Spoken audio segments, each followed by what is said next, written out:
America के राष्ट्रपति Joe Biden ने जाते जाते कुछ ऐसा कर दिया है कि जो वर्ल्ड वॉर 3 करा सकता है। बाइडेन ने यूक्रेन को ऐसी खुली छूट दे दी है जिससे रूस ही नहीं खुद अमेरिका में सवाल उठने लगे हैं। बाइडेन की इस छूट के बाद यूक्रेन के हौसले बुलंद हैं तो पुतिन ने परमाणु हमले की धमकी दी है।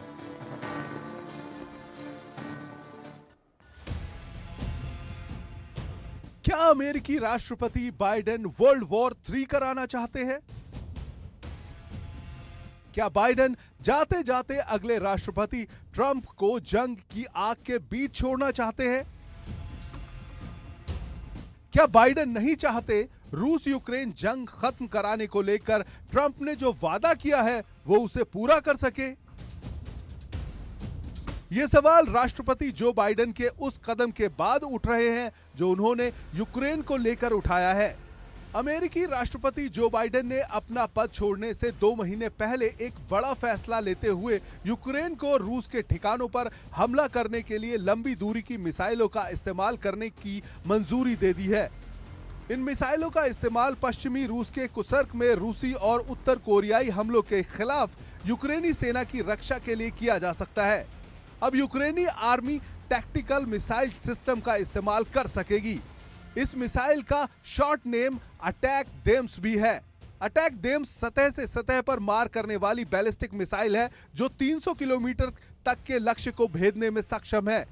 हर मिसाइल की कीमत लगभग 12.66 करोड़ रुपए है। इन मिसाइलों को या तो tracked M270 multiple launch rocket system या M142 high mobility artillery rocket system से दागा जाता है। अमेरिका ने पहली बार इन मिसाइलों का इस्तेमाल 1991 के खाड़ी युद्ध में इराक में किया था। बाइडेन प्रशासन का कहना है उत्तर कोरियाई सैनिकों की कुर्स्क में तैनाती के जवाब में यह कदम उठाया गया है। उधर बाइडेन के इस कदम के बाद रूसी राष्ट्रपति व्लादिमीर पुतिन ने चेतावनी दी है, अगर ये मिसाइलें दागी गई तो वो इसका मुंहतोड़ जवाब देंगे। जरूरत पड़ी तो रूस परमाणु हथियारों का भी इस्तेमाल करेगा। बाइडेन के इस फैसले की रिपब्लिकन पार्टी ने कड़ी आलोचना की है। उनके इस फैसले को वर्ल्ड वॉर 3 की शुरुआत करने वाला बताया जा रहा है। अमेरिका के प्रेसिडेंट जो बाइडेन अब थर्ड वर्ल्ड वॉर को प्रारंभ करने के लिए ऐसा कर रहे हैं कि वो लॉन्ग रेंज वेपन दे रहे हैं कि इजाज़त दे रहे हैं यूक्रेन को रशिया में इस्तेमाल करने के लिए, और ऐसा होने पे युद्ध का और भड़कना तय है।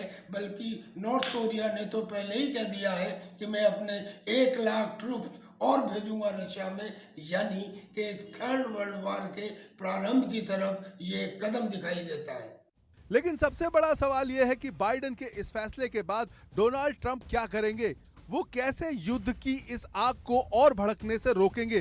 क्योंकि ट्रंप ने वादा किया था कि वो जब राष्ट्रपति बनेंगे तो इस जंग को 24 घंटे में रुकवा देंगे। लेकिन बाइडेन के एक फैसले ने जंग की इस आग में घी डालने का काम किया है कि वो बौखला गए हैं कि नॉर्थ कोरिया ने अपने 10-11 हजार ट्रूप क्यों भेज दिए रशिया के अंदर, और अब तो उसने ये भी कह दिया है कि मैं 1 लाख ट्रूप और भेजूंगा।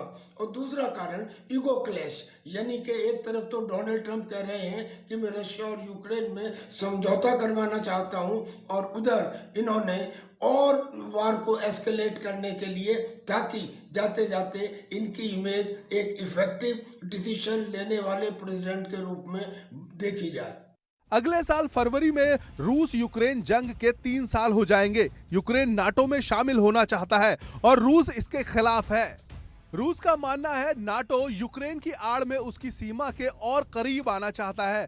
रूस के ऐतराज के बावजूद यूक्रेन नाटो में शामिल होने पर अड़ा रहा, जिसके बाद रूस ने यूक्रेन पर अटैक कर दिया। तब से यह जंग जारी है और अब तो यूक्रेन को लॉन्ग रेंज मिसाइल के इस्तेमाल की इजाजत मिल गई है, जो इस युद्ध को और विध्वंसक बना सकता है।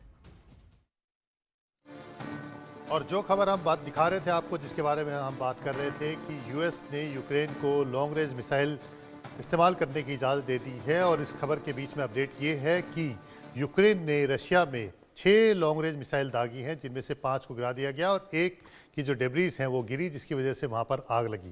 ये जो लॉन्ग रेंज मिसाइल है वो करीब रशिया के 300 किलोमीटर अंदर तक जा सकती है। तो जिस बात का जिक्र हम कर रहे थे, अपनी इस रिपोर्ट पर दिखा रहे थे, उसी बीच में ये अपडेट है कि यूक्रेन ने यूएस की दी हुई लॉन्ग रेंज मिसाइल को रशिया पर दाग दिया है।